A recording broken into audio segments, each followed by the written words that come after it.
Right. And I think it's also probably important to acknowledge how easily this could be seen as just like a nihilistic, nothing matters, everything's already bought and sold, and your whole identity and self-conception and worldview was crafted for you in a boardroom, and so there is no point to anything.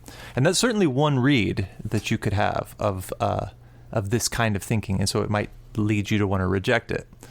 But I think the other side of it is really important, is that people like Debord and the circle around him, they call themselves situationists, and what they meant by that was that their purpose was to go out and seek authentic situations, right? Which is like confrontations with an unfiltered reality, so as to remind oneself of the possibility of participating in life. And that could range from anywhere from, you drifting through the city and just sort of ignoring the boundaries and allowing your own imagination to determine what it is you do, all the way to what they called the ultimate situation, which was the general strike and revolution itself. They saw there was a direct relationship between periodically as an individual stepping outside of whatever boundaries for however short term you can, all the way to the mass reconstruction of the world as like a project that people deliberately take on. So these are people who very much saw possibility in life. They just thought that they had to start with a ruthless critique of everything that seems normal and acceptable. Well, there was one of the things that's stated in the film was a line, and there's actually a really interesting technique. I guess it's a literary technique since it's a direct translation from the book, but he will state something one way and then state it with the same verbiage rearranged. So, for example, dreaming will remain a social necessity, right? And he'll lead into that by saying, like, the necessity of dreaming this, and then he'll switch it around and say, dreaming will remain a social necessity. He does that sort of wordplay very, very often throughout the movie. And I think part of what I took away from that was that one of the things that the spectacle does, outside of just taking away, for example, rebellion, but it actually creates an ideal lifestyle that's not real, mm-hmm. that creates a need to strive for that is not accomplishable. Right? There's a moment where they talk about the role that stars have, right? Or I think nowadays we would call it brands, because I think it's really more important about brands than it is individuals. Mm-hmm. But they're allowed a certain amount of success so that they can create the facade that if you work really hard, that you could have this unadulterated lifestyle as well. And that keeps us yearning for something that is actually not only not achievable, but keeps us sort of slave to this sort of constant commerce. Yeah, that's important, right? Because it's for Debord, who's at heart, retains the kind of Marxist critique of capitalist society, which is a society about a certain type of production. This is a function of a world which requires you to work in a certain way and consume in a certain way, and so something like celebrity or brands, they're allowed to sort of express an image of freedom, of an actually free life, so that it becomes our kind of point of reference for our own lives, so that we live vicariously through these people. And that's despite our best intentions. If you look around, everybody, like, we all have like these celebrities with whom we identify, and that we even start to think of our own lives as being like in some way influenced by their lives. So like that, a wild rock and roll kid wants to be like Nikki Sixx, or at least in the 80s, right? Right. But like, Nikki Sixx lives he lives a wild life, whatever, but it's also very contained, and it's very like curated. And if you look at today's world with like Instagram influencers, like, these are people who they're just normal people. They're not even necessarily celebrities. They're not like, their lifestyles aren't packaged by a team of executives and brand. I don't know the term, but the people who like a PR department, they're crafted by themselves. but in it's still the same logic. It's like, here's my perfectly curated lifestyle to show you exactly what I want you to imagine that my life is like. So you can imagine what my life, what your life could be. And then, the way they become influencers is they get followers, and then they get to start to sell products. And it turns out to be really just a very low cost form of advertising. Right. It's really like almost like a second generation of spectators, right? It's like if the first wave of the spectacle was done by the advertisers and the marketers and the people who run corporations that are trying to sell you something, keeping you buying. It feels like in the last 10 years, let's say, that same philosophy has been adopted by everyday folks. Yeah. People have just determined that they figured out that it's all bullshit, and they'll just package their own bullshit. And they will feed you enough of it that you'll identify and idolize them, and then that will in turn create, profit for them.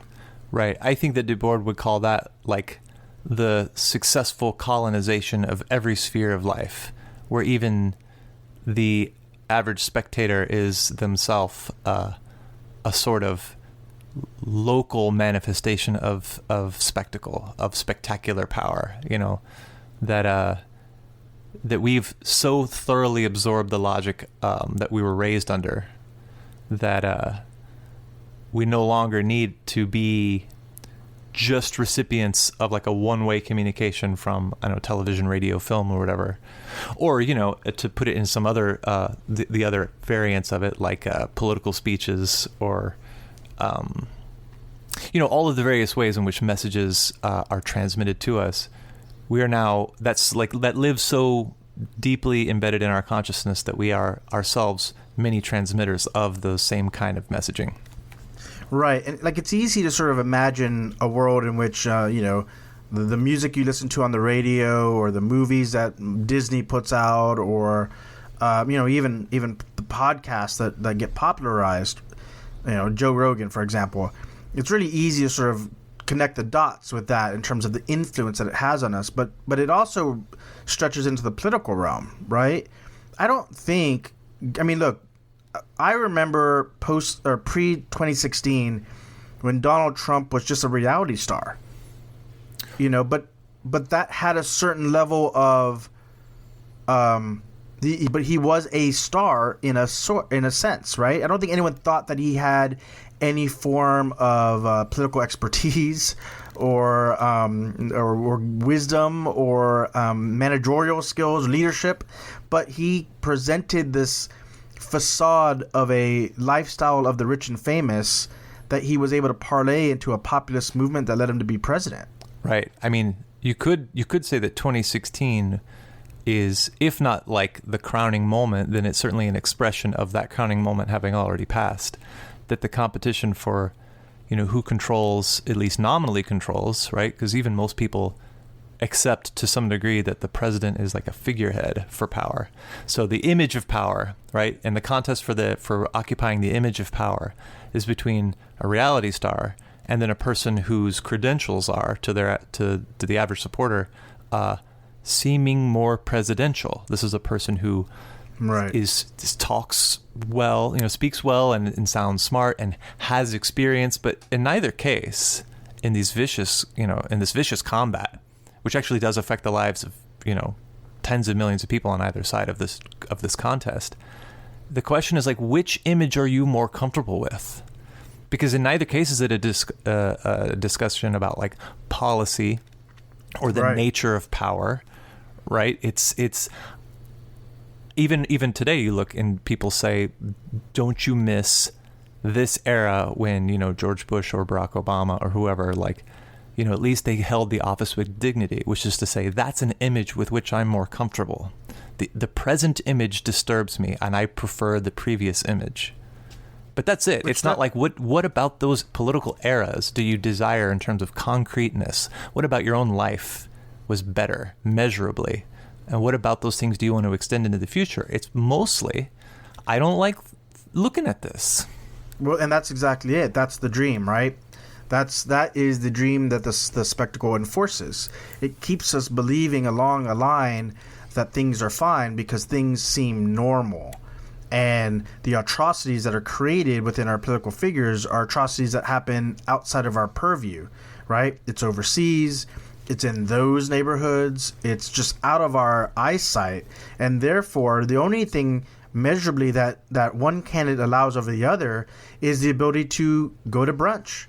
It's to forget about it. It's to pretend everything is fine. Yeah, so because it doesn't directly affect you. Right. You walk past this image, I'm comfortable with this, and I'm going to go on and continue in my life.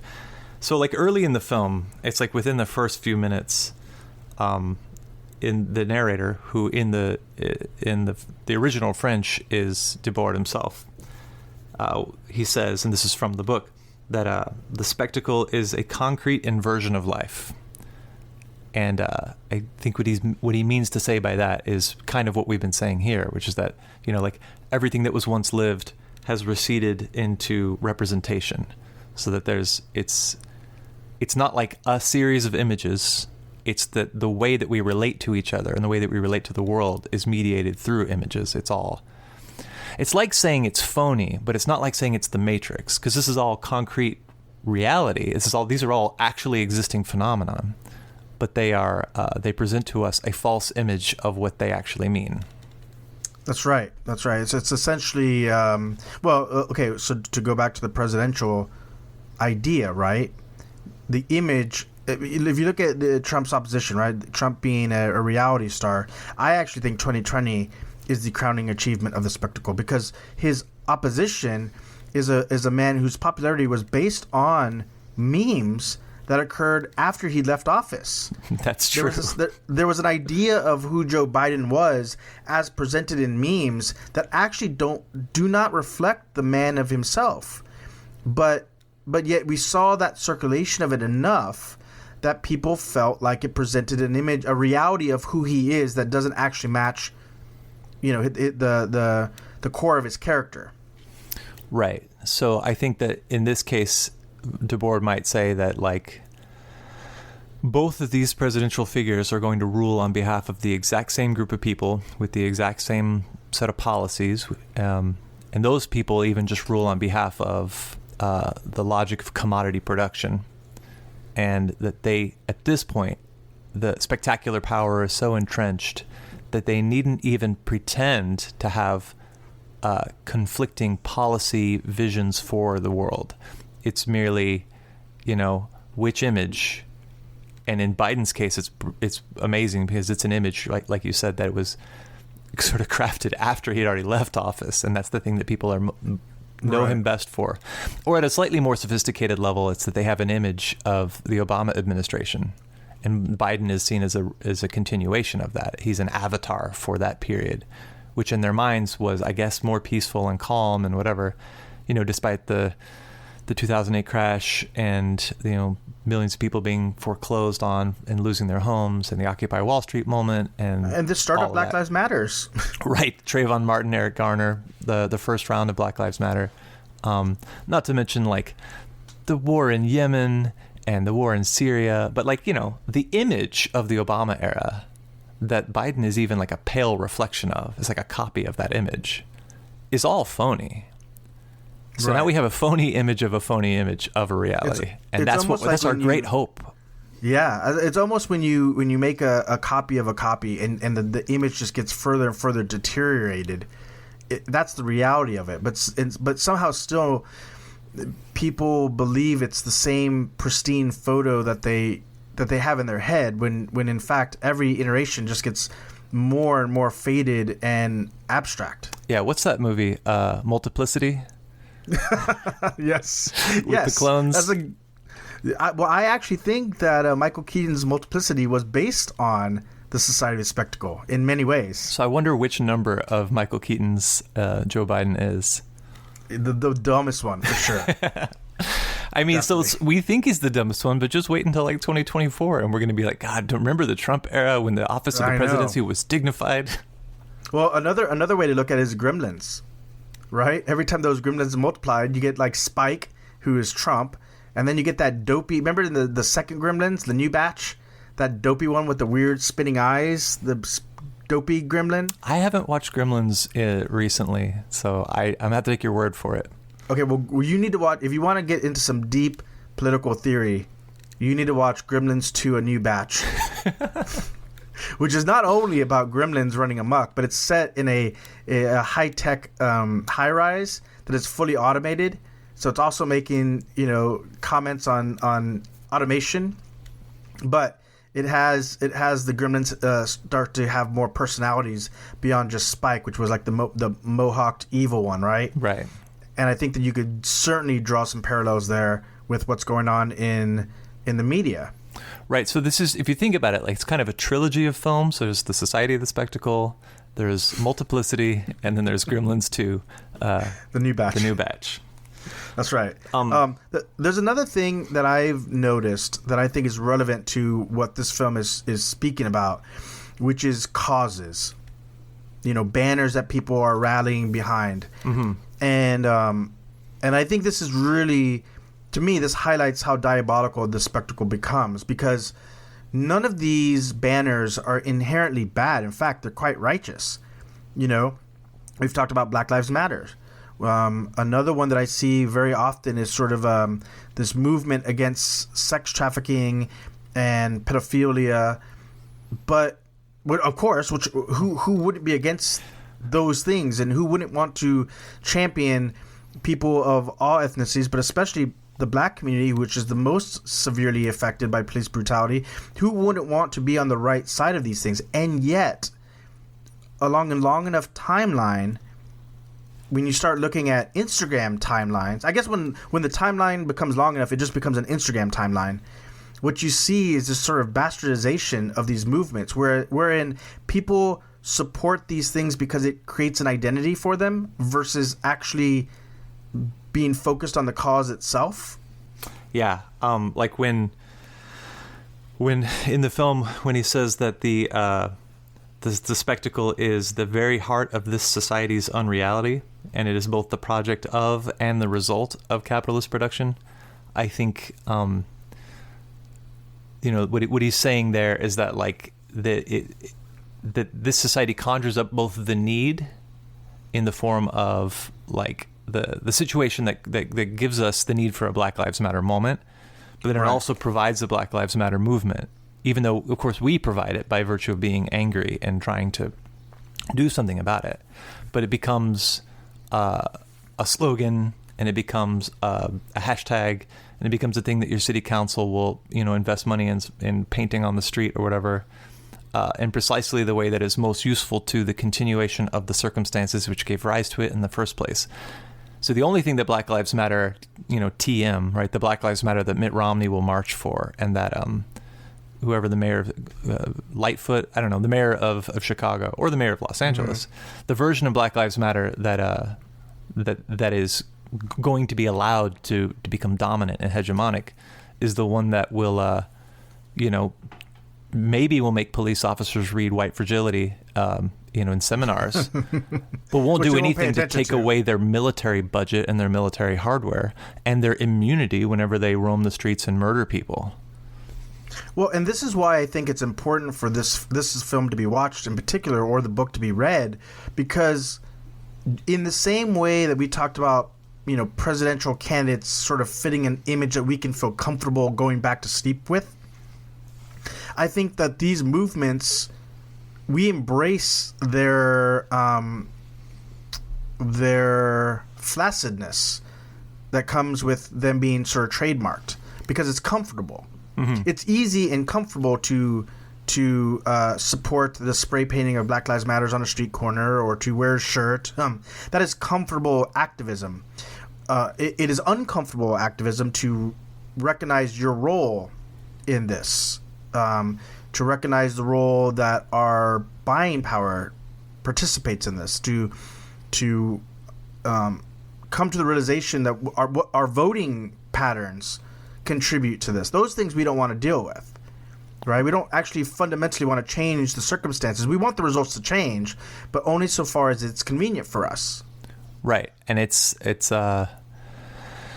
Debord's not saying that everybody is a moron, right? What he's saying is that this society is so incredibly sophisticated at maintaining its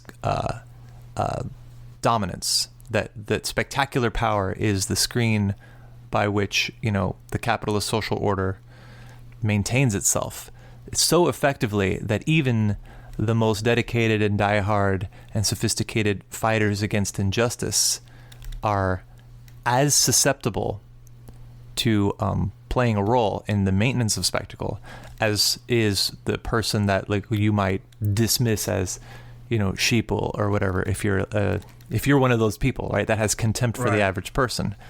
What he's saying is that this society has so much contempt for you that it believes that even your resistance to it, however you conceive of it, can be used as grease on the gears.